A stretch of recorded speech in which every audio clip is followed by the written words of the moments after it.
La mondialisation crée beaucoup de problèmes en France parce que la République française, elle se veut porteur d'un modèle universel. Et dans cette mondialisation, la France découvre qu'il y a d'autres universalismes, il y a une montée d'autres puissances. La France n'a plus les moyens d'être un modèle pour le monde et cela crée un grand malaise dans notre pays. Ah, la patrie, c'est le patrimoine.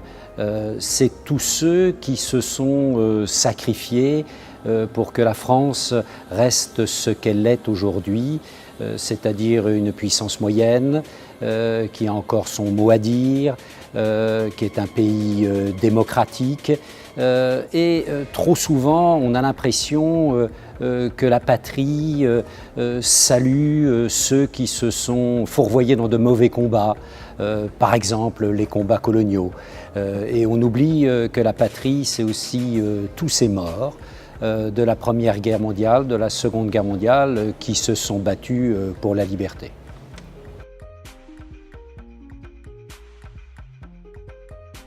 Alors je crois qu'il faut garder l'idée que la République française, elle n'est pas une et indivisible. C'est très souvent un slogan, certes, il y a une passion française pour l'unité, mais il faut bien voir que cette unité, elle a été construite à partir d'une reconnaissance aussi de nos diversités. La loi de 1905, par exemple, c'est une loi de dialogue avec les religions. Et d'ailleurs, la meilleure preuve en est qu'aujourd'hui, par exemple, les représentants de l'Église catholique sont très attachés à cette loi de 1905. Alors Israël, dans tout cela, il faut bien voir que vu de France, très souvent, nombre de Français sont mal à l'aise avec la manière dont, quand on pense Israël, on se contente beaucoup trop souvent de stéréotypes. Et on ne comprend pas toute la spécificité ou les spécificités d'ailleurs de cette nation israélienne dans un contexte qui est un contexte de guerre, un contexte de grandes menaces permanentes.